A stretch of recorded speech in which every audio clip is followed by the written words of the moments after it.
Hermanos míos, hoy quiero hablarles de algo que duele, que sangra en silencio dentro de muchos hogares católicos. Quiero hablarles de esos matrimonios que desde fuera parecen funcionar, que van a misa los domingos, que sonríen en las fotografías familiares, pero que por dentro están muriendo de a poco, asfixiándose en una soledad que no se atreven a nombrar. Quiero hablarles de ese dolor sordo que sienten cuando se acuestan cada noche al lado de alguien que se ha convertido en un extraño, de esa distancia que crece como un abismo invisible entre dos personas que un día se prometieron amor eterno ante el altar de Dios. Hoy voy a hablarles con toda la crudeza y toda la ternura que mi corazón sacerdotal puede dar sobre esos 8 errores devastadores que ocurren cuando un matrimonio vive con poca intimidad, porque he visto con mis propios ojos cómo la falta de cercanía verdadera destruye lo que Dios unió, cómo convierte el sacramento del matrimonio en una cárcel de soledades compartidas. Miren, yo llevo décadas escuchando confesiones, acompañando matrimonios en crisis, secando lágrimas de esposos que no entienden qué pasó con aquel amor que un día los hizo temblar de emoción. Y les puedo decir con total certeza que la inmensa mayoría de los problemas matrimoniales que veo no empiezan con una infidelidad, no empiezan con una discusión terrible, no empiezan con problemas económicos. No, hermanos. Empiezan mucho antes, en ese momento silencioso en que dos personas dejan de mirarse realmente a los ojos, dejan de tocarse con ternura, dejan de compartir sus miedos más profundos, dejan de ser vulnerables el uno con el otro, empiezan cuando la intimidad se evapora como el rocío de la mañana y nadie se da cuenta hasta que ya es demasiado tarde. La intimidad no es solo lo físico, aunque eso es importante y hablaremos de ello. La intimidad es ese espacio sagrado donde dos almas se encuentran desnudas, sin máscaras, sin defensas, donde pueden mostrarse débiles y ser acogidas, donde pueden confesar sus miedos y ser consoladas. Cuando esa intimidad se pierde, cuando dos esposos viven como compañeros de piso que comparten gastos y horarios pero no comparten el corazón, se desata una serie de errores, de pecados incluso, que van carcomiendo los cimientos del matrimonio como la carcoma devora la madera. Y lo peor es que muchos ni siquiera se dan cuenta de que están cayendo en estos errores, porque se han acostumbrado a vivir en la superficie, a conformarse con una relación funcional pero vacía, a sobrevivir en lugar de vivir plenamente el sacramento que recibieron. Pero Dios no nos llamó a sobrevivir en el matrimonio, hermanos. Nos llamó a florecer en él, a convertirnos en imagen viva de su amor trinitario, a experimentar en la unión conyugal un anticipo del cielo. Y cuando perdemos esa intimidad profunda, estamos renunciando a lo más sagrado y hermoso que Dios quiso darnos en el matrimonio. Hoy voy a nombrar esos 8 errores, voy a ponerles nombre y apellido, voy a sacarlos a la luz para que ustedes puedan reconocerlos en sus propias vidas si están ahí. Porque solo lo que se nombra puede sanarse, solo lo que se reconoce puede transformarse. Voy a hablarles desde mi experiencia como pastor, desde el dolor que he visto en tantos rostros, desde las lágrimas que he recogido en mi estola durante tantas confesiones, pero también voy a hablarles desde la esperanza, porque he visto matrimonios resucitar de entre los muertos, he visto parejas que estaban al borde del divorcio reencontrarse y volver a enamorarse más profundamente que antes. He visto el poder sanador de Dios obrar milagros en corazones que parecían petrificados. Y si Dios lo hizo con ellos, puede hacerlo con ustedes. Así que les pido que me acompañen en este recorrido, que abran su corazón, que tengan el valor de mirarse al espejo y reconocer si alguno de estos errores está presente en su matrimonio, porque hay algo que quiero que entiendan desde el principio, algo fundamental que determinará si este mensaje transforma su vida o simplemente pasa como una información más. Y es esto, la falta de intimidad en el matrimonio no es un problema menor, no es algo que pueda esperar, no es un tema secundario que puede resolverse después cuando tengamos más tiempo o más energía. La falta de intimidad es una herida mortal en el corazón del matrimonio. Es el principio del fin si no se atiende con urgencia. Es la puerta abierta por donde entran todos los males que destruyen familias. Y lo más terrible es que esta herida casi nunca duele de golpe, sino que va minando poco a poco, día tras día, hasta que un día despiertas y te das cuenta de que estás viviendo con un extraño, de que has perdido años preciosos de tu vida en una relación vacía, de que tus hijos están creciendo en un hogar donde no hay verdadero amor, sino solo apariencias. Por eso hoy les hablo con esta urgencia, con esta pasión, porque el tiempo que pierden es tiempo que nunca van a recuperar. Y las consecuencias de estos errores son devastadoras no solo para ustedes, sino para sus hijos y para las generaciones que vienen. El primer error que cometen los matrimonios con poca intimidad es la sustitución. ¿Saben qué es la sustitución? Es cuando dejan de buscar en su cónyuge lo que necesitan y empiezan a buscarlo en otras partes. Y antes de que piensen que me refiero solo a la infidelidad, déjenme decirles que la sustitución es mucho más sutil y está mucho más extendida de lo que imaginan. Es el hombre que en lugar de compartir sus preocupaciones con su esposa se refugia en el trabajo, en el alcohol, en los amigos, en el deporte, en cualquier cosa que lo distraiga de la soledad que siente en su propio hogar. Es la mujer que en lugar de buscar el cariño y la atención de su marido se vuelca completamente en los hijos, en las amigas, en las redes sociales, en las novelas o series que le dan la emoción que ya no encuentra en su relación. Y esto, hermanos, es tremendamente peligroso porque parece inofensivo al principio. Nadie puede criticarte por trabajar duro. Nadie puede decir que está mal ser una madre dedicada. Nadie te va a señalar por tener aficiones o amistades. Pero cuando estas cosas dejan de ser complementos de tu matrimonio y se convierten en sustitutos de la intimidad que deberías tener con tu esposo o esposa, estás cometiendo un error grave. Estás poniendo tiritas en una herida que necesita cirugía mayor. Estás anestesiando el dolor en lugar de curarlo. Y el problema es que esto crea un círculo vicioso terrible. Cuanto más sustituyes, menos intimidad tienes. Y cuanta menos intimidad tienes, más necesitas sustituir. Hasta que llega un punto en que ni siquiera recuerdas cómo era tener una conversación profunda con tu cónyuge, cómo era mirarse a los ojos y sentir esa conexión que los hacía sentir uno, cómo era el simple placer de estar juntos sin necesidad de distracciones. He visto esto miles de veces en mi ministerio. Matrimonios donde el esposo está casado con su empresa y la esposa está casada con sus hijos. Matrimonios donde ella busca en las amigas la comprensión emocional que su marido no le da y él busca en el fútbol o en los videojuegos la evasión que necesita para no enfrentar la frialdad de su hogar. Y lo más triste es que muchos ni siquiera se dan cuenta de que están sustituyendo porque se han convencido a sí mismos de que así son las cosas, de que esto es normal, de que la intimidad profunda era solo para el noviazgo y los primeros años de matrimonio. Pero eso es mentira, hermanos. Eso es una mentira del demonio que quiere destruir su matrimonio. La intimidad debería crecer con los años, debería profundizarse, debería convertirse en algo cada vez más rico y más hermoso a medida que se conocen mejor y comparten más vida juntos. San Juan Pablo II, en su teología del cuerpo, nos enseña que el ser humano solo puede encontrarse plenamente a sí mismo en el don sincero de sí mismo a otro. Y esto es especialmente verdad en el matrimonio, donde dos se convierten en una sola carne, donde la entrega mutua es el camino hacia la plenitud. Pero cuando sustituimos, cuando buscamos fuera lo que deberíamos buscar dentro, estamos rompiendo esa lógica del don. Estamos cerrando nuestro corazón a la persona que Dios nos dio precisamente para que en ella encontráramos nuestro complemento. Y aunque las sustituciones pueden dar un alivio temporal, nunca van a llenar ese vacío que solo tu cónyuge puede llenar, porque Dios diseñó el matrimonio de tal manera que los esposos se necesiten mutuamente, que sean remedio el uno para el otro, que sean el camino de santificación el uno del otro. Les voy a contar algo que me partió el corazón. Vino a verme una mujer de unos 50 años, elegante, aparentemente exitosa, con una familia que desde fuera se veía perfecta. Lloraba desconsoladamente en mi despacho y me decía: padre, tengo todo lo que se supone que debería querer. Mis hijos son profesionales, mi marido tiene un buen trabajo, vivimos en una casa bonita, vamos a misa todos los domingos, pero me siento tan sola, tan vacía, tan invisible. Hace años que mi marido y yo no tenemos una conversación real. Nos hemos convertido en gerentes de una empresa familiar, coordinamos horarios, pagamos cuentas, asistimos a eventos, pero no nos conocemos. Yo me he refugiado en mis amigas y en mis nietos, y él vive para su trabajo y el golf.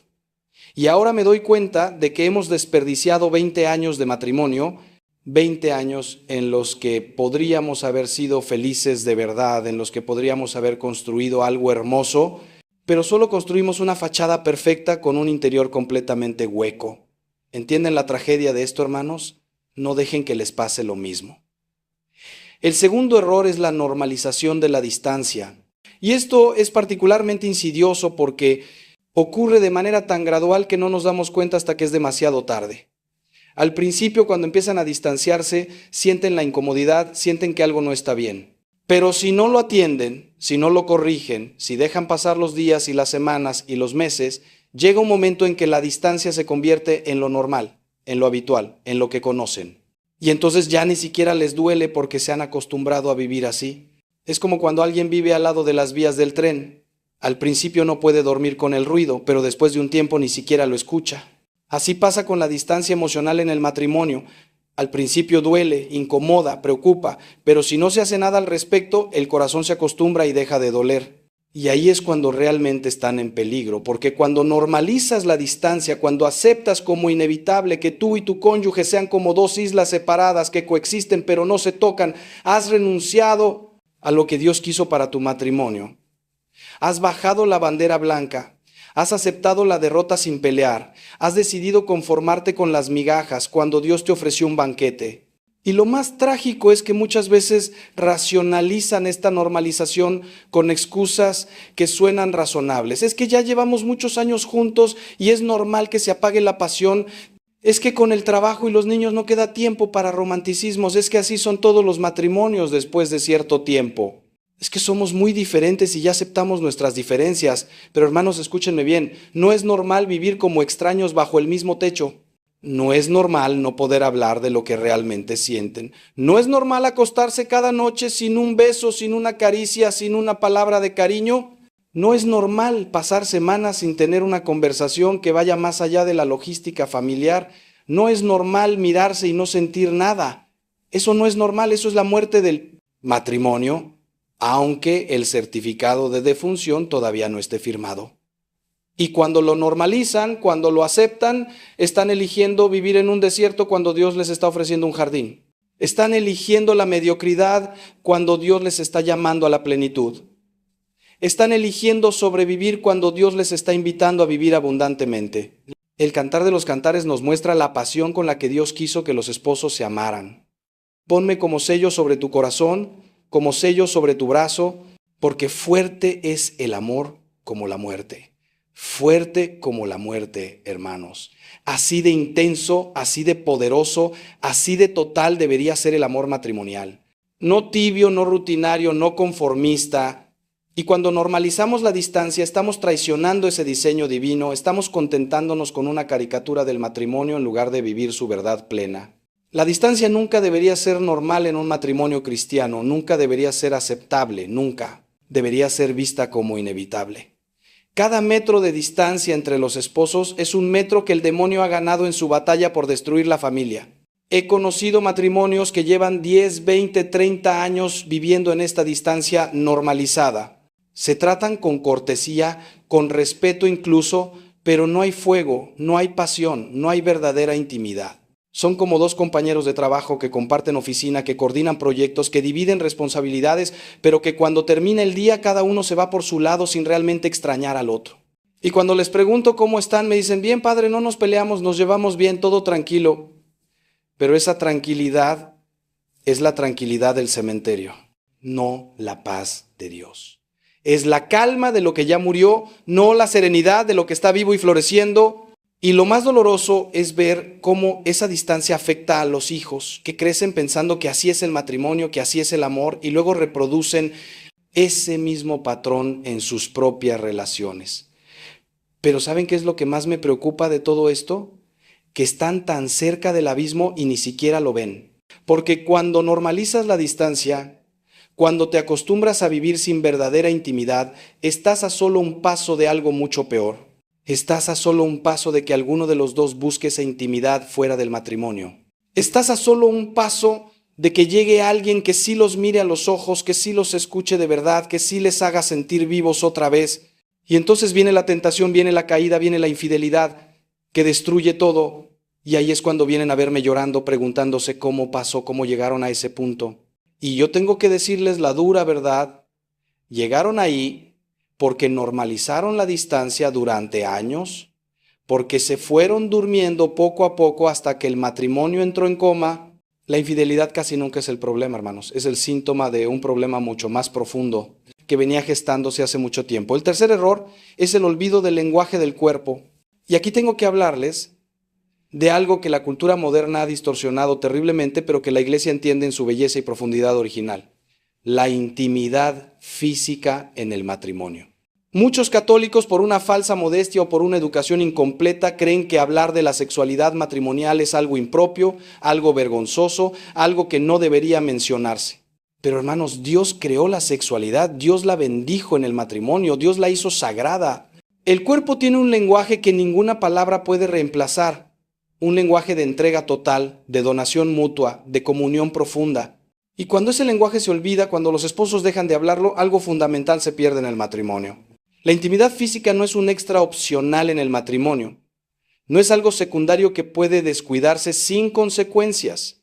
Es parte constitutiva de la unión conyugal. Es el sello corporal del pacto espiritual que hicieron ante Dios. Cuando dos esposos se unen físicamente con amor, con ternura, con entrega verdadera, no solo están dando placer al otro, no solo están satisfaciendo un deseo natural, están renovando su pacto matrimonial, están diciéndose sin palabras, te entrego todo de mí, están construyendo un vínculo que trasciende lo meramente físico y toca lo espiritual. Por eso San Pablo dice, el marido debe cumplir su deber conyugal con su mujer y la mujer con su marido. La mujer no tiene autoridad sobre su propio cuerpo, sino el marido. E igualmente el marido no tiene autoridad sobre su propio cuerpo, sino la mujer. Pero en los matrimonios con poca intimidad, este lenguaje del cuerpo se va olvidando. Primero espacian las relaciones, luego las hacen mecánicas y rutinarias, luego dejan de darse caricias que no lleven necesariamente al acto conyugal, dejan de tomarse de la mano, de abrazarse, de besarse, y finalmente llegan a un punto donde casi no hay contacto físico entre ellos, donde cada uno duerme en su lado de la cama sin tocarse, donde pasan días o semanas sin un gesto de afecto físico. Y esto, hermanos, es gravísimo, porque el ser humano necesita el contacto físico, necesita sentirse deseado, necesita expresar con el cuerpo lo que a veces las palabras no alcanzan a decir.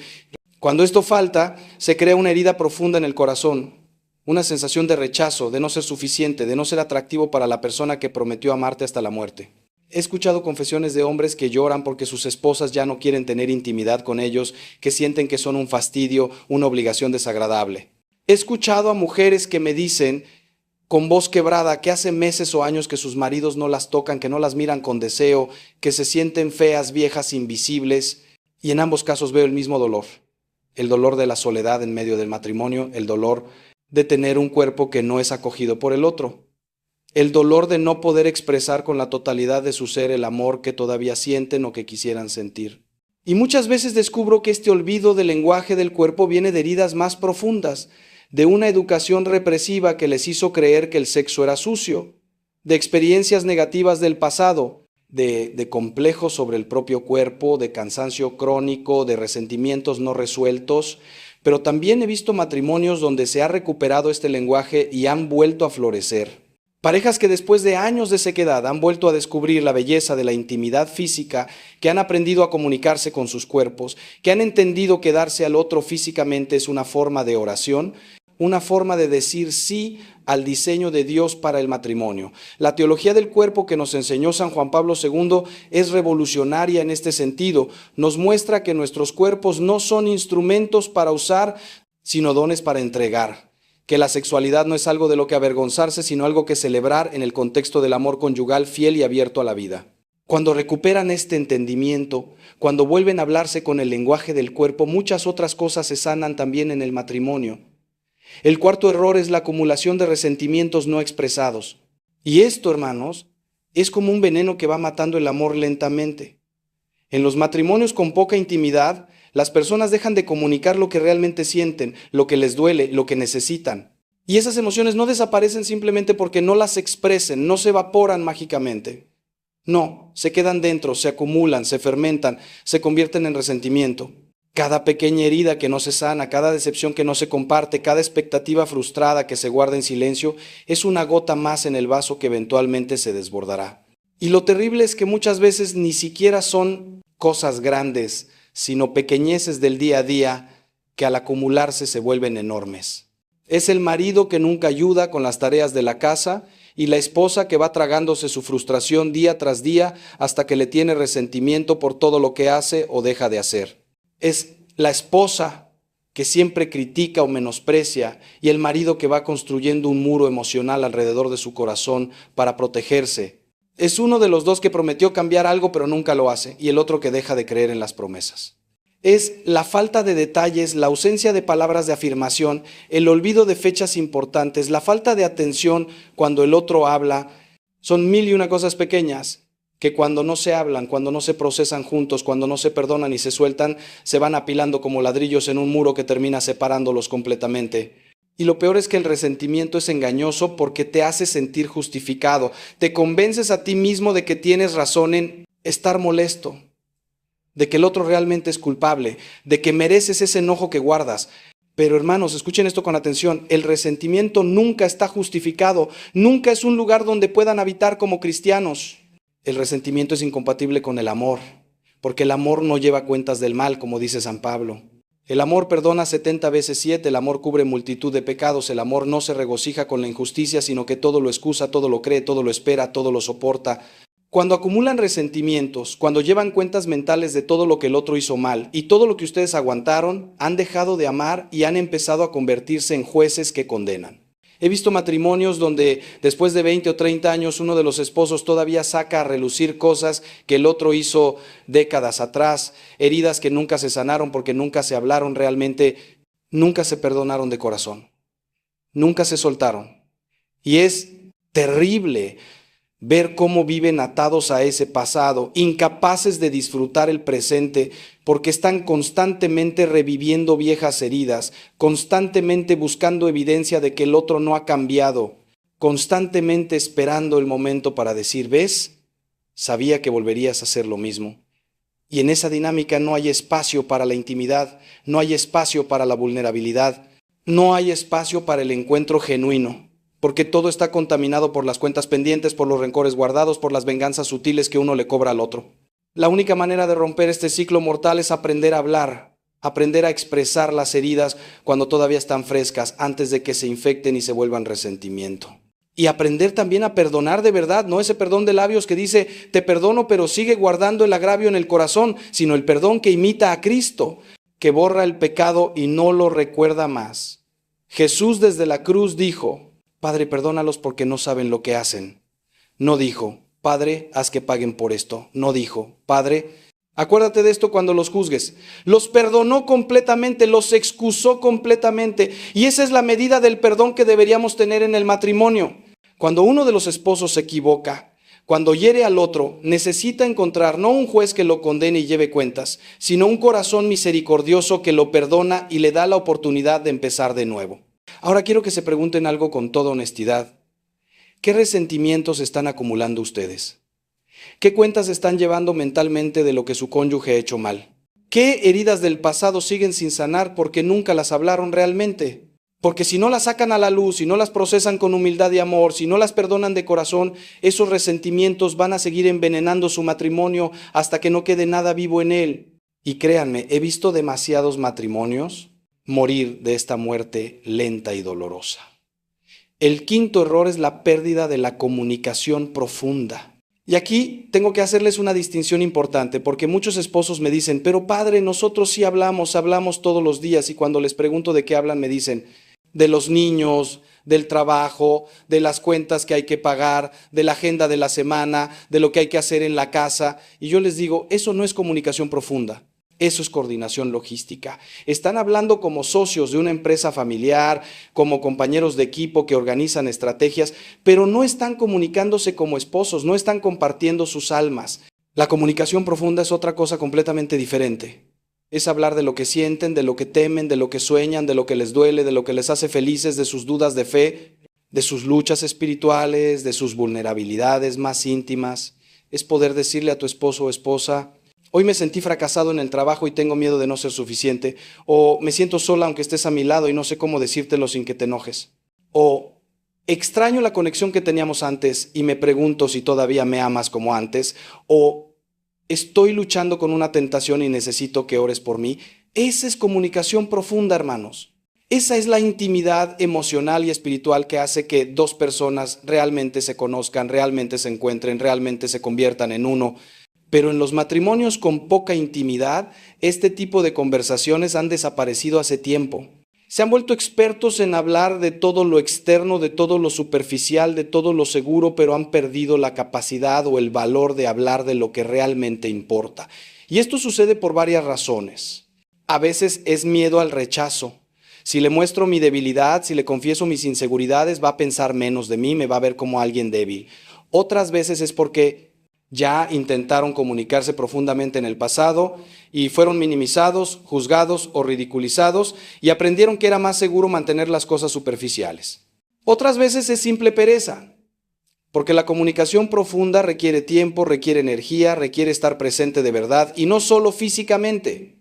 Y en nuestra cultura de la distracción constante, donde todos están pegados a sus teléfonos, donde la televisión está siempre encendida, donde hay 1000 cosas que hacer, es muy fácil evitar esas conversaciones profundas que nos hacen sentir vulnerables. Pero escuchen esto, sin comunicación profunda no hay verdadera intimidad.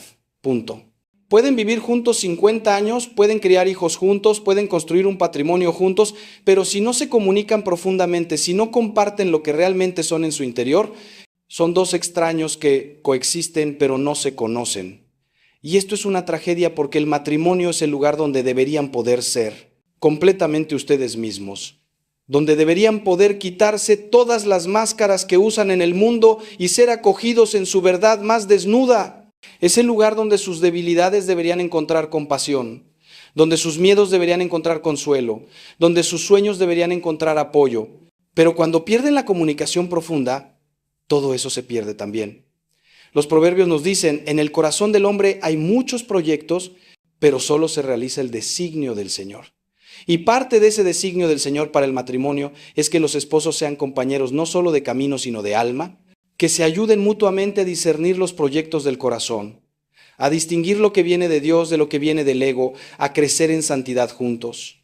Pero esto solo es posible cuando hay comunicación profunda, cuando se abren el corazón mutuamente, cuando tienen el valor de ser vulnerables y la generosidad de acoger la vulnerabilidad del otro. Créanme, he visto matrimonios transformarse completamente cuando aprenden a comunicarse de verdad, cuando recuperan la capacidad de hablar de lo que realmente importa. El sexto error es la idolatría de los hijos. Y sé que esto va a sonar fuerte para muchos, especialmente para las madres, pero necesito decirlo con toda claridad. Cuando los hijos se convierten en el centro absoluto del matrimonio, cuando toda la energía, toda la atención, todo el amor se vuelca en ellos y no queda nada para el cónyuge, están cometiendo un error gravísimo que va a destruir su matrimonio. Los hijos son un don maravilloso de Dios, son fruto del amor matrimonial, son una bendición inmensa, pero no son el centro del matrimonio, no deberían ocupar el lugar que le corresponde a tu esposo o esposa, no deberían consumir toda tu capacidad de amar hasta no dejar nada para quien Dios te dio como compañero de vida. Porque lo que muchos no entienden es que la mejor herencia que pueden dejarles a sus hijos no son cosas materiales, no es la mejor educación, no son oportunidades, es un matrimonio sólido y amoroso donde vean el amor de Dios reflejado. Pero he visto tantísimas mujeres que se entregan completamente a la maternidad y olvidan que también son esposas. Su identidad entera gira alrededor de ser mamá. Mamá de Pedrito, mamá de Anita, organizadora de actividades infantiles, cocinera de menús especiales, chofer de 1000 actividades extraescolares, supervisora de tareas. Y el esposo queda relegado a un papel secundario, a alguien que básicamente está ahí para proveer económicamente y ayudar con lo que ella le diga, pero con quien ya no hay verdadera intimidad, porque toda la energía emocional, física y espiritual de la mujer está volcada en los niños. Y cuando el marido se queja, cuando dice que se siente solo, que le extraña, que quisiera tener tiempo a solas con ella se ofende y le dice que es egoísta, que no entiende lo demandantes que son los niños, que ya habrá tiempo para ellos cuando los hijos crezcan. Pero hermanos, cuando los hijos crezcan y se vayan de casa, ¿qué les va a quedar? Si durante 20 años su matrimonio giró solo alrededor de los hijos, si dejaron morir la intimidad entre ustedes porque todo era para los niños, cuando los niños se vayan van a quedarse mirándose dos extraños que ya no tienen nada en común, que ya no saben cómo relacionarse entre sí, que han perdido todo lo que los unía fuera de la crianza, y entonces viene la crisis del nido vacío. Vienen los divorcios de parejas que llevaban 30 años casadas, viene la depresión de la mujer que ya no sabe quién es porque su identidad entera estaba atada a ser madre de niños pequeños. He visto esto una y otra vez. Y es desgarrador porque es totalmente prevenible si solo entienden que el orden correcto es primero Dios, luego el cónyuge, luego los hijos. Y esto no significa descuidar a los hijos, no significa ser malos padres. Al contrario, significa entender que la relación matrimonial es el fundamento sobre el cual se construye la familia y que si ese fundamento se debilita, toda la estructura familiar se tambalea. Los hijos se benefician inmensamente cuando ven que papá y mamá se aman, se respetan, se buscan, se dan tiempo el uno al otro. Se benefician cuando ven que no son el centro del universo, que papá y mamá tienen una relación que les pertenece solo a ellos y que es sagrada. Esto les da seguridad, les enseña sobre las prioridades correctas, les muestra un modelo saludable de matrimonio que podrán imitar en sus propias vidas. Pero cuando los hijos se convierten en ídolos, cuando todo gira alrededor de ellos, se vuelven inseguros, demandantes, manipuladores. Aprenden que mamá siempre va a elegirlos a ellos por encima de papá, o viceversa. Aprenden que pueden triangular, que pueden dividir para conquistar. Y crecen con un modelo distorsionado de lo que debería ser un matrimonio. Además, se les hace un flaco favor porque no se les está preparando para la realidad de que un día van a tener que dejar a sus padres y formar sus propias familias. Si toda su vida fueron el centro absoluto de atención, ¿cómo van a aprender a ser esposos que saben dar, que saben hacer morir su egoísmo, que saben poner al otro primero? El séptimo error es la ausencia de proyecto común. Cuando se casaron, tenían sueños compartidos, planes juntos, visiones de cómo sería su vida, pero en los matrimonios con poca intimidad, cada uno va desarrollando sus propios proyectos, sus propios intereses, sus propias metas, y poco a poco dejan de tener algo en común que los une hacia el futuro. Él tiene sus objetivos profesionales, ella tiene sus actividades, cada uno va por su lado y se encuentran solo para coordinar lo básico. Ya no sueñan juntos, ya no planean juntos, ya no tienen una visión compartida de hacia dónde va su matrimonio y su familia. Y esto es mortífero porque el ser humano necesita un propósito, necesita algo por lo cual luchar, necesita una meta que lo inspire. Y cuando esa meta no está compartida con el cónyuge, cuando cada uno está enfocado en sus propias cosas, se pierde ese sentido de ser un equipo, de estar construyendo algo juntos. He conocido matrimonios donde el esposo está completamente absorbido en hacer crecer su negocio y la esposa en sus proyectos de voluntariado, y aunque ambas cosas pueden ser buenas en sí mismas, se han vuelto proyectos paralelos que nunca se encuentran. No hay algo que estén construyendo juntos, no hay una visión compartida que requiera de ambos para hacerse realidad. Y con el tiempo, esto crea una sensación de que son compañeros de casa pero no compañeros de vida, de que coexisten pero no colaboran, de que están en el mismo barco pero remando en direcciones diferentes.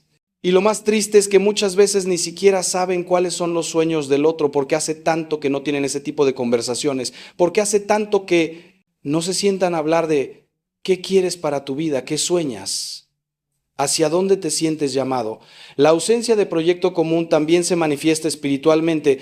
Muchos matrimonios no tienen una vida espiritual compartida. Van a misa juntos, sí, pero es un acto mecánico. No oran juntos en casa, no leen la escritura juntos, no hablan de su fe, no se ayudan mutuamente en el camino de santidad. Cada uno tiene su relación privada con Dios, pero no hay una búsqueda espiritual compartida, no hay un proyecto de santificación mutua donde se ayuden, se desafíen, se acompañen en el crecimiento, en las virtudes y en la lucha contra los pecados. Y esto es una pérdida enorme porque el matrimonio es precisamente eso, un sacramento que existe para santificarlos mutuamente, para ayudarlos a llegar al cielo juntos. Santa Teresita del Niño Jesús decía que en el matrimonio dos almas que se aman pueden ayudarse mutuamente a alcanzar la perfección, pero esto requiere que compartan ese proyecto de perfección, que tengan la humildad de mostrar sus luchas y la caridad de ayudar al otro en las suyas. Requiere que se digan: quiero que seas santo, quiero que llegues al cielo y voy a hacer todo lo que esté en mi poder para ayudarte. Pero en los matrimonios sin intimidad, cada uno lucha solo, cada uno reza solo, cada uno busca a Dios solo. Y se pierden esa gracia tremenda de caminar juntos hacia la santidad, de ser uno para el otro instrumento de la gracia divina, de experimentar en el matrimonio un anticipo de la comunión de los santos. Les pregunto, ¿qué proyecto común tienen ustedes como matrimonio? ¿Hacia dónde caminan juntos? ¿Qué están construyendo que requiera de ambos? ¿Cómo se ayudan mutuamente a crecer en santidad?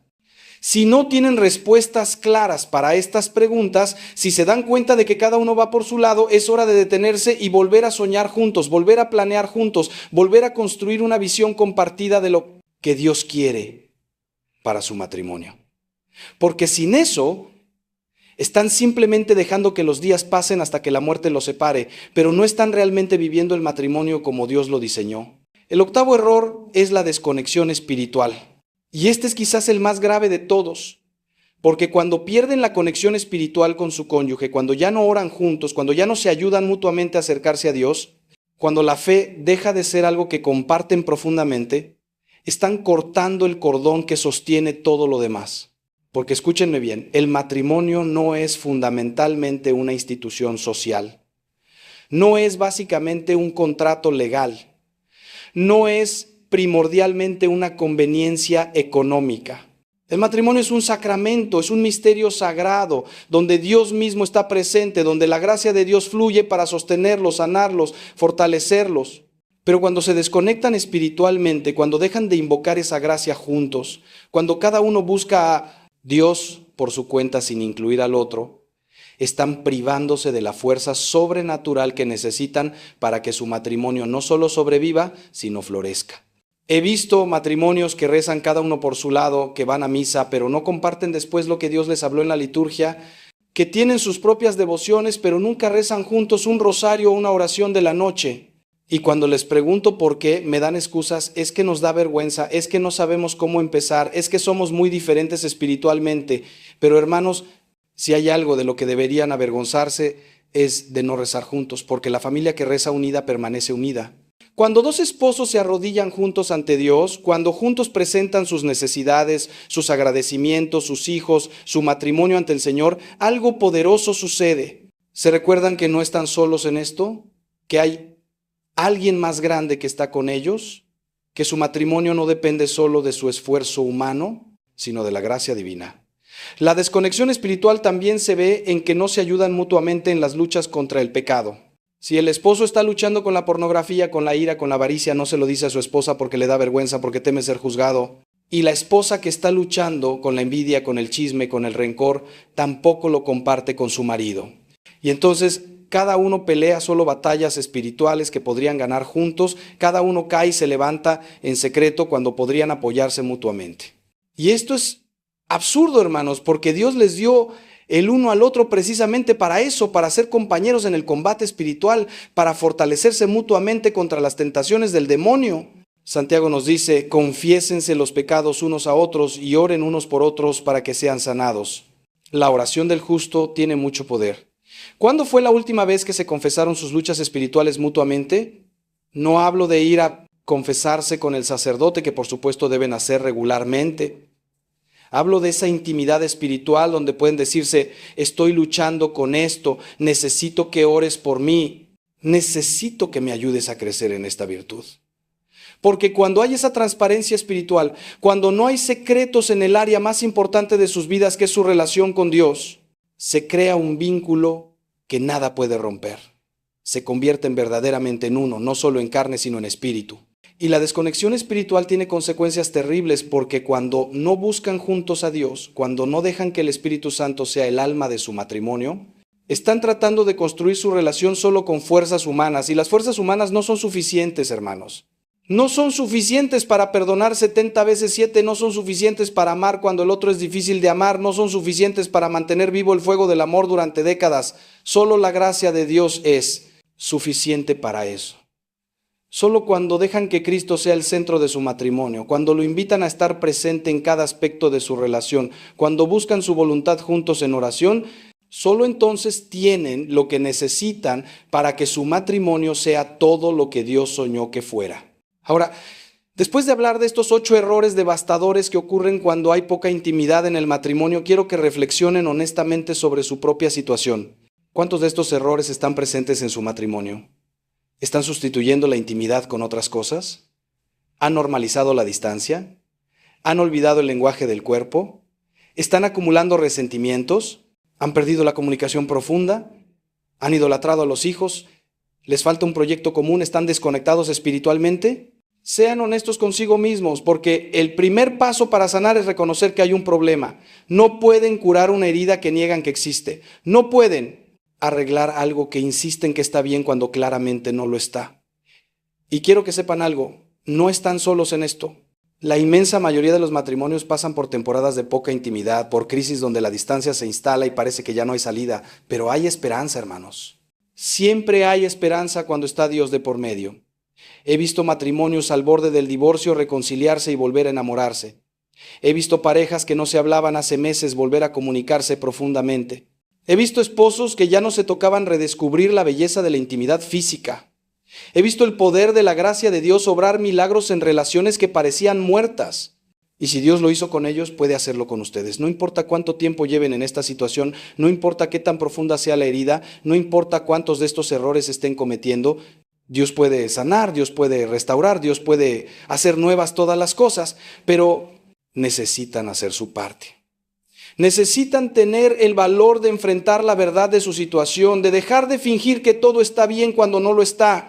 Necesitan humillarse ante Dios y ante su cónyuge, reconocer sus errores, pedir perdón por las veces que han fallado. Necesitan tomar decisiones concretas para cambiar, para reconstruir la intimidad que se ha perdido. Y esto no va a ser fácil, no va a suceder de la noche a la mañana. Va a requerir esfuerzo, va a requerir tiempo, va a requerir morir a su orgullo y a su comodidad. Pero vale la pena, hermanos, vale cada sacrificio, cada momento incómodo, cada conversación difícil. Porque lo que está en juego no es solo su felicidad personal, es su salvación eterna y la de su cónyuge, es el bienestar de sus hijos, es el testimonio que dan al mundo de lo que es el amor verdadero. Quiero compartirles algo que he aprendido en todos mis años de ministerio. La intimidad no se recupera con grandes gestos ocasionales, se recupera con pequeñas acciones consistentes. No necesitan un viaje romántico a París para reconectar, aunque sí pueden hacerlo, maravilloso. Lo que necesitan es sentarse a desayunar juntos y realmente conversar sobre cómo se sienten. Necesitan darse un abrazo largo cuando llegan del trabajo en lugar de solo un saludo distraído. Necesitan tomarse de la mano mientras caminan, necesitan mirarse a los ojos cuando hablan, necesitan apagar el televisor y el celular y dedicarse tiempo de calidad. Necesitan hacer pequeños actos de servicio y amor cada día. Necesitan decirse te amo y te perdono con frecuencia. Necesitan orar juntos aunque sea 5 minutos antes de dormir. Son estas pequeñas cosas, hechas consistentemente día tras día, las que reconstruyen la intimidad. Es como cuando cuidan un jardín, no lo riegan una vez al año con una manguera de bomberos y esperan que florezca. Lo riegan un poquito cada día, le quitan las malas hierbas regularmente, lo exponen al sol, lo abonan con paciencia. Y poco a poco, con constancia, el jardín florece. Así es con el matrimonio. Tienen que cuidarlo día a día, con acciones pequeñas pero consistentes, de amor, de perdón, de servicio, de búsqueda mutua. Y si hacen esto, si perseveran, van a ver cómo la intimidad vuelve a crecer, cómo la distancia se acorta, cómo vuelven a sentirse conectados, cómo vuelven a ser uno. Quiero hablarles también de la importancia de buscar ayuda cuando la necesiten. Muchos católicos tienen vergüenza de ir a consejería matrimonial o terapia, como si admitir que necesitan ayuda fuera un fracaso. Pero hermanos, buscar ayuda es un acto de humildad y de amor. Es reconocer que solos no pueden, que necesitan la sabiduría de alguien que los acompañe, que les dé herramientas, que les muestre sus puntos ciegos. No hay nada de malo en buscar a un buen consejero matrimonial católico que entienda el sacramento del matrimonio y pueda guiarlos desde la fe. No hay nada de malo en asistir a un retiro para matrimonios donde puedan dedicar un fin de semana completo a reconectar. No hay nada de malo en leer libros sobre el matrimonio cristiano y poner en práctica lo que aprenden. De hecho, los matrimonios más sabios son los que buscan ayuda antes de que sea demasiado tarde, los que no esperan a estar al borde del abismo para actuar. Son como el enfermo que va al médico cuando aparecen los primeros síntomas, no cuando ya está en cuidados intensivos, porque es mucho más fácil sanar una pequeña herida que una infección grave. Es mucho más fácil corregir el rumbo cuando apenas están empezando a desviarse que cuando ya se han alejado kilómetros del camino correcto. Así que si sienten que necesitan ayuda, búsquenla. No dejen que el orgullo o la vergüenza los detengan. Su matrimonio es demasiado importante, es demasiado sagrado como para dejarlo morir por no buscar la ayuda que necesitan. Y quiero decirles algo, especialmente a aquellos que están en una situación muy difícil, que sienten que su matrimonio está más muerto que vivo, que ya no sienten nada por su cónyuge, que incluso han pensado en la separación o el divorcio. Sé que están sufriendo, sé que están cansados, sé que han perdido la esperanza. Pero antes de tomar cualquier decisión drástica, antes de renunciar a su matrimonio, les pido que le den a Dios una oportunidad de obrar. Les pido que se comprometan a intentarlo de verdad durante 6 meses, un año. Que busquen ayuda profesional, que vayan a retiros, que oren como nunca han orado, que hagan todo lo que esté en sus manos para salvar su matrimonio. Porque el sacramento del matrimonio no es solo un contrato que pueden romper cuando las cosas se ponen difíciles, es un pacto sagrado que hicieron ante Dios hasta que la muerte los separe. Y sí sé que hay situaciones de abuso donde la separación puede ser necesaria para proteger la vida o la integridad. No estoy hablando de esos casos extremos, estoy hablando de la gran mayoría de matrimonios que están en crisis, pero que todavía pueden salvarse si ambos están dispuestos a hacer el trabajo necesario. Y he visto suficientes milagros en mi vida para saber que cuando dos personas se comprometen de verdad a salvar su matrimonio, cuando se humillan ante Dios, cuando piden su gracia, cuando buscan ayuda y ponen en práctica lo que aprenden, Dios puede hacer cosas asombrosas. Puede volver a encender amores que parecían extintos, puede sanar heridas que parecían incurables, puede unir lo que parecía irremediablemente separado. Ahora quiero hablarles de la esperanza que tenemos como cristianos, de la gracia que está disponible para ustedes en este mismo momento. Porque todo lo que les he dicho puede sonar abrumador, pueden estar pensando, Padre, es demasiado. No sé si puedo cambiar todo esto. Y tienen razón en sentirse así si piensan que tienen que hacerlo con sus propias fuerzas, pero la hermosa verdad del Evangelio es que no tienen que hacerlo solos, que nunca estuvieron solos. Cristo está con ustedes. El Espíritu Santo habita en ustedes. La gracia de Dios está disponible para ustedes en los sacramentos. Cada vez que van a confesarse, reciben el perdón que necesitan para empezar de nuevo. Cada vez que comulgan, reciben la fuerza de Cristo mismo para amar como Él ama. Cada vez que oran, se conectan con el poder infinito de Dios que puede hacer mucho más de lo que imaginan o piden. El sacramento del matrimonio no es solo un evento que sucedió el día de su boda. Es una gracia permanente que está activa en su vida mientras permanezcan fieles a sus votos. Esa gracia está ahí, esperando que la invoquen, que la pidan, que la dejen obrar en ustedes. Y cuando lo hacen, cuando le dicen a Dios, no puedo hacer esto solo, necesito tu ayuda, entonces experimentan lo que San Pablo experimentó cuando le dijo al Señor, mi gracia te basta, porque mi poder se perfecciona en la debilidad. Su debilidad, su incapacidad de no. Amar perfectamente con fuerzas humanas se convierte en el espacio perfecto para que la gracia de Dios se manifieste con poder. Por eso les digo, no se desanimen por la magnitud de los problemas. No se abrumen por cuánto tienen que cambiar. Den un paso a la vez. Hagan una cosa hoy que mejore su matrimonio. Otra mañana, otra pasado mañana. Vayan avanzando poco a poco, confiando en que Dios está con ustedes en cada paso. Y no se desanimen si hay retrocesos, si vuelven a caer en los viejos patrones, si tienen días malos. La santidad no es la ausencia de caídas, es levantarse cada vez que caen. Es perseverar a pesar de las dificultades. Es mantener la esperanza incluso cuando las circunstancias parecen desesperanzadoras. Porque nuestra esperanza no está puesta en nosotros mismos, sino en Dios, que es fiel y que cumple sus promesas. Quiero terminar con una imagen que espero se quede grabada en sus corazones. Imaginen su matrimonio como un fuego. Cuando se casaron, ese fuego ardía con fuerza. Las llamas eran altas y brillantes. El calor era intenso. Pero con el tiempo, por descuido, por las distracciones de la vida, por no alimentarlo adecuadamente, ese fuego se fue apagando. Primero las llamas se hicieron más pequeñas, luego quedaron solo brasas, y ahora tal vez sienten que solo quedan cenizas frías.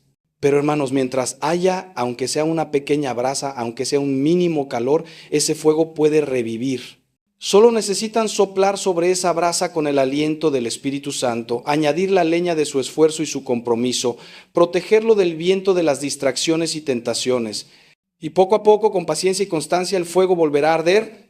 Pero tienen que actuar ahora, tienen que decidir hoy que no van a conformarse con cenizas cuando Dios les ofrece fuego. Tienen que decidir hoy que van a luchar por su matrimonio, que van a recuperar la intimidad perdida, que van a dejar de cometer estos errores que los están destruyendo, porque cada día que pasa en la mediocridad es un día perdido, es un día que nunca van a recuperar. Y la vida es demasiado corta, el tiempo es demasiado precioso, el matrimonio es demasiado sagrado como para desperdiciarlo viviendo como extraños.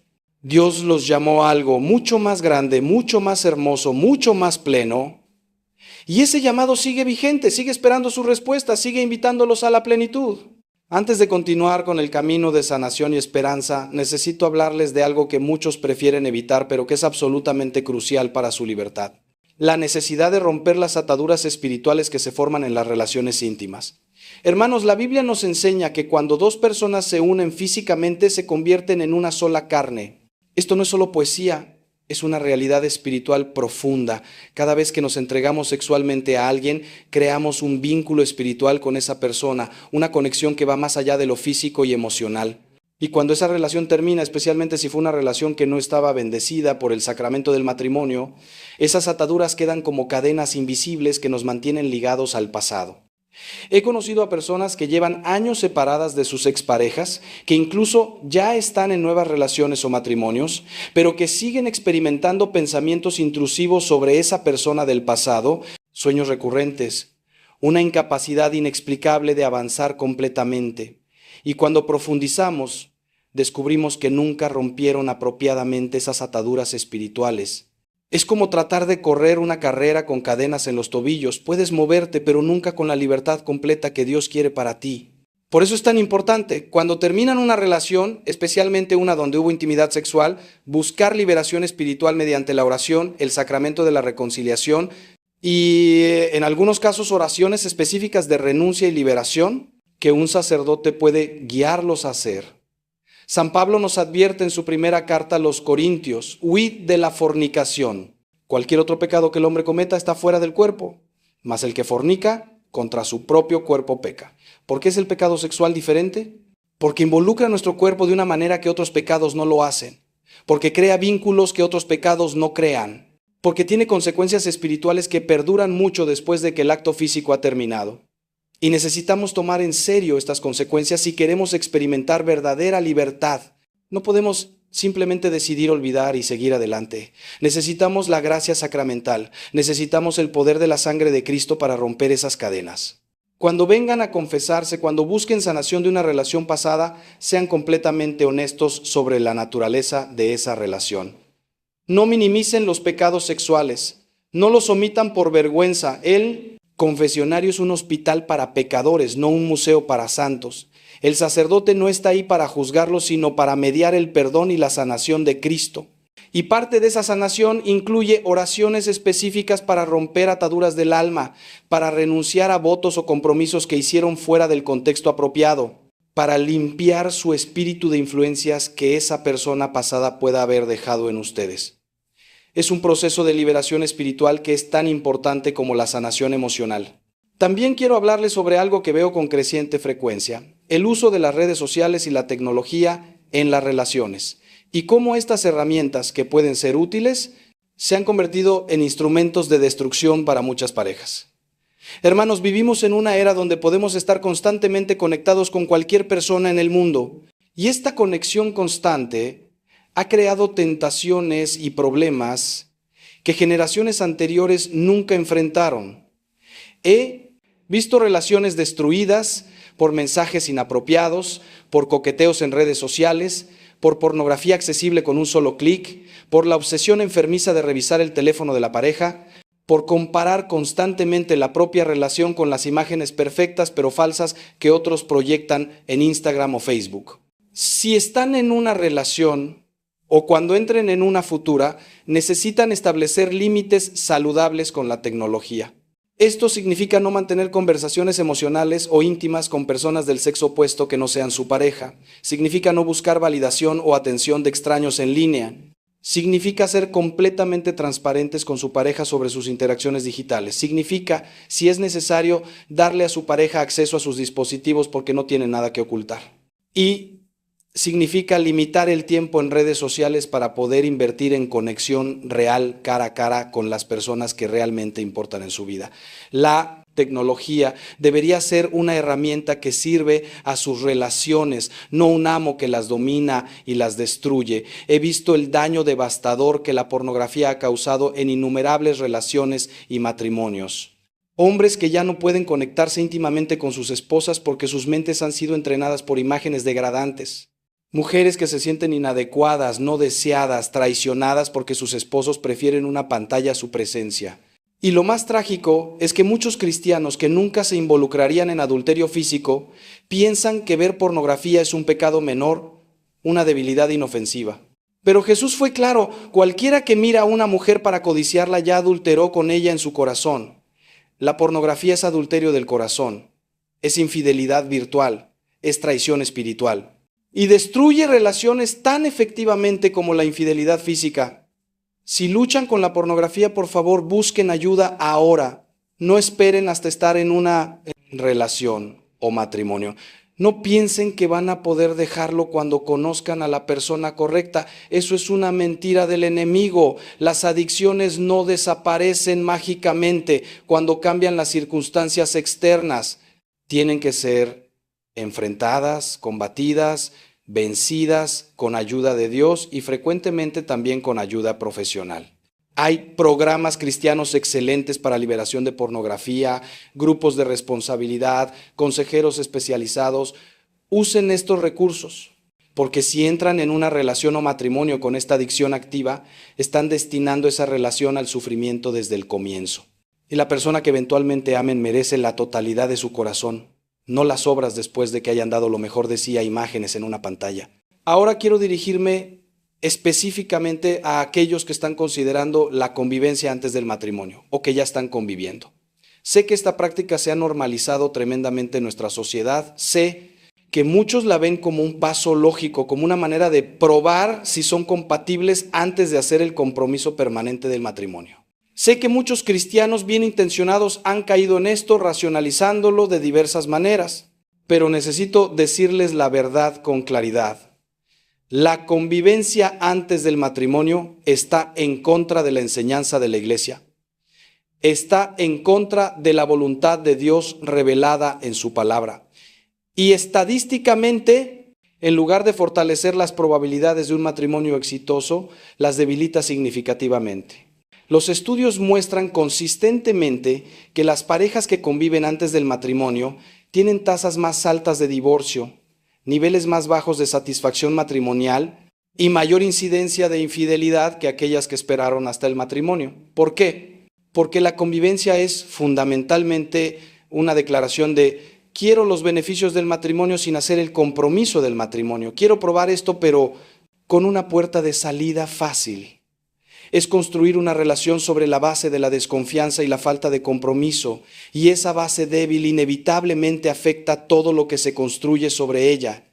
El matrimonio requiere un salto de fe, un compromiso incondicional de estoy contigo sin importar qué, hasta que la muerte nos separe. La convivencia dice estoy contigo, mientras esto funcione para mí. Además, hermanos, cuando conviven sin estar casados, están viviendo en un estado de pecado constante. Cada noche que pasan juntos en la misma cama es otra ocasión de pecado. Y vivir deliberadamente en pecado mortal sin arrepentimiento los separa de la gracia de Dios, los hace indignos de recibir la Eucaristía y pone en peligro la salvación de sus almas. Sé que estas palabras suenan duras en una cultura que ha suavizado todo mensaje sobre el pecado sexual, pero las digo porque los amo y porque un pastor que no advierte a sus ovejas sobre el peligro no es un buen pastor, es un mercenario que solo busca complacerlas. Si están conviviendo ahora mismo, les hago un llamado urgente. Sepárense hasta que se casen. Sé que será difícil. Sé que implicará sacrificios logísticos y financieros. Sé que sus amigos pueden no entender, pero su alma vale más que la comodidad o la conveniencia. Y créanme, cuando finalmente se casen y puedan entregarse el uno al otro con la conciencia limpia, sabiendo que están viviendo en gracia, que su unión está bendecida por Dios, que no hay pecado manchando su intimidad, experimentarán una alegría y una libertad que aquellos que tomaron el atajo nunca conocerán. Hagan lo correcto incluso cuando sea difícil, especialmente cuando sea difícil. Permítanme también hablarles sobre el tiempo apropiado para el noviazgo. En nuestra cultura moderna he visto noviazgos que duran 6 meses y terminan en matrimonio, y he visto noviazgos que duran 10 años sin ningún compromiso real. Ambos extremos son problemáticos. Un noviazgo demasiado corto no permite el tiempo necesario para conocer realmente a la persona, para verla en diferentes circunstancias y temporadas de la vida, para discernir apropiadamente si Dios los está llamando al matrimonio juntos. Un noviazgo demasiado largo, por otro lado, frecuentemente se vuelve una relación sin rumbo claro, donde la pareja simplemente está jugando a la casita sin hacer el compromiso real. o donde uno está esperando que el otro esté listo mientras los años preciosos pasan. Mi consejo general basado en décadas de acompañar parejas es que un noviazgo de 1 a 3 años es típicamente apropiado. Suficientemente largo para conocerse profundamente, para pasar por algunas dificultades juntos y ver cómo las manejan, para integrar al otro en sus respectivas familias y círculos sociales, para discernir con oración y consejos sabios si el matrimonio es lo correcto, pero no tan largo que se vuelva estancado o que la tentación sexual se vuelva insoportable. Porque seamos honestos, hermanos, mientras más tiempo estén juntos en un noviazgo, sin el compromiso y la consumación legítima del matrimonio, más difícil se vuelve mantener la pureza. Es como poner un plato delicioso frente a una persona hambrienta y decirle que solo lo mire, pero no lo pruebe día tras día, mes tras mes, año tras año. Es una tentación innecesaria. Si han estado en un noviazgo por más de 3 años y aún no hay planes concretos de matrimonio, necesitan tener una conversación seria. O la relación avanza hacia el matrimonio con un plan y una fecha clara, o probablemente no es la relación correcta. No desperdicien años preciosos de su vida en una relación que no va a ninguna parte. Esto es especialmente importante para las mujeres que desean tener hijos, porque su fertilidad tiene un límite de tiempo que los hombres no tienen. No es justo que un hombre mantenga a una mujer en un noviazgo indefinido mientras ella pasa sus años más fértiles esperando un compromiso que nunca llega. Si un hombre verdaderamente ama a una mujer y siente que es la indicada, hará el compromiso. Si no lo hace después de un tiempo razonable, probablemente tiene dudas que nunca ha verbalizado. Y ahora quiero tocar un tema delicado pero importante: las relaciones donde hay una gran diferencia de edad. No estoy diciendo que todas estas relaciones sean inapropiadas. He conocido matrimonios hermosos donde hay 10, 15, incluso 20 años de diferencia y funcionan maravillosamente porque ambas personas están en lugares similares de madurez emocional y espiritual y comparten valores y objetivos de vida. Pero también he visto muchas relaciones donde la diferencia de edad es problemática, especialmente cuando el más joven está aún en formación, aún descubriendo quién es, y el mayor está buscando a alguien que pueda controlar o moldear a su imagen. Sean especialmente cautelosos si son jóvenes, digamos menores de 25 años, y alguien significativamente mayor muestra interés romántico en ustedes. Pregúntense, ¿por qué esta persona no está buscando a alguien de su propia edad y etapa de vida? ¿Por qué alguien de 35 o 40 está interesado en alguien de 20? A veces hay razones legítimas, pero frecuentemente hay banderas rojas. Quizás la persona mayor tiene problemas de madurez emocional y busca a alguien menos experimentado que no note o no cuestione esos problemas. Quizás busca poder y control que no podría tener en una relación con alguien de su edad. Quizás tiene un patrón de relaciones fallidas con personas de su edad y en lugar de trabajar en sus propios problemas, busca a alguien más joven y menos exigente. No estoy tratando de crear paranoia, sino de fomentar discernimiento sabio. Si están en una relación con diferencia de edad significativa, examínenla honestamente. ¿Es una relación de iguales o hay un desequilibrio de poder? ¿Se sienten libres de ser ustedes mismos o sienten que tienen que conformarse a las expectativas del otro? ¿Sus familias y amigos aprueban o expresan preocupaciones? ¿Comparten realmente la misma etapa y objetivos de vida o uno está sacrificando lo que quiere para estar con el otro? Estas son preguntas importantes que merecen respuestas honestas. Y si hay una diferencia muy grande, digamos más de 15 o 20 años, sean aún más cuidadosos en su discernimiento porque las probabilidades de dificultades aumentan significativamente. También necesito hablar sobre las relaciones a distancia, algo cada vez más común en nuestra era globalizada. Hermanos, las relaciones a distancia presentan desafíos únicos. Sin la presencia física regular, sin poder pasar tiempo cara a cara consistentemente, es muy difícil conocer realmente a alguien. Es fácil idealizar a la persona, llenar los vacíos con nuestras propias proyecciones y fantasías en lugar de con la realidad de quién es realmente. Es fácil mantener una fachada a través de videollamadas y mensajes que sería imposible mantener si estuvieran juntos día tras día. Y la falta de contacto físico apropiado puede crear una dinámica poco saludable donde la relación existe mayormente en un plano virtual o intelectual sin la integración completa de todos los aspectos de la persona. Si están en una relación a distancia, mi consejo es este: Primero, asegúrense de que hay un plan concreto y realista para cerrar la distancia en un futuro cercano. Una relación a distancia sin un fin visible no es sostenible a largo plazo. Segundo, visítense con la mayor frecuencia posible y cuando lo hagan, pasen tiempo en contextos reales de la vida, no solo citas románticas. Vean cómo la persona interactúa con su familia, con sus amigos, en su ambiente de trabajo, en su iglesia. Tercero, sean extremadamente intencionales sobre la comunicación profunda. Hablen de sus valores, sus sueños, sus miedos, sus fracasos pasados, sus tentaciones actuales. No se contenten con conversaciones superficiales. Y cuarto, mantengan límites apropiados incluso a distancia. La intimidad emocional inapropiada puede ser tan dañina como la física. Finalmente, antes de cerrar estas reflexiones adicionales, quiero hablarles sobre algo que puede sonar extraño para algunos, pero que es profundamente importante. La importancia de soñar juntos cuando están discerniendo una relación seria. Una de las preguntas más reveladoras que pueden hacerse como pareja es ¿cómo visualizamos nuestro futuro? ¿Qué tipo de vida queremos construir juntos? ¿Cómo es nuestra familia ideal? ¿Dónde queremos vivir? ¿Cómo queremos servir a Dios y a los demás? ¿Qué sacrificios estamos dispuestos a hacer? ¿Cómo manejaremos el dinero? ¿Cómo criaremos a nuestros hijos? ¿Qué papel jugará la fe en nuestra vida diaria como familia? Si descubren que tienen visiones completamente incompatibles del futuro, esa es una señal de advertencia. Importante. Si uno sueña con una vida urbana profesional sin hijos y el otro sueña con una granja y una familia numerosa, van a tener problemas. Si uno está comprometido a participar activamente en la vida de la iglesia y el otro piensa que la religión es solo para los domingos, van a tener conflictos. Si uno valora la estabilidad financiera y el ahorro y el otro es un tomador de riesgos que quiere aventuras sin importar el costo, van a chocar. Estas no son diferencias triviales que el amor superará mágicamente. Son incompatibilidades fundamentales que causarán fricción constante. Por supuesto, no necesitan estar de acuerdo en absolutamente todo. Alguna diversidad en perspectivas y preferencias es saludable y enriquecedora. Pero en las áreas fundamentales, los valores centrales, la dirección general de la vida necesitan estar alineados.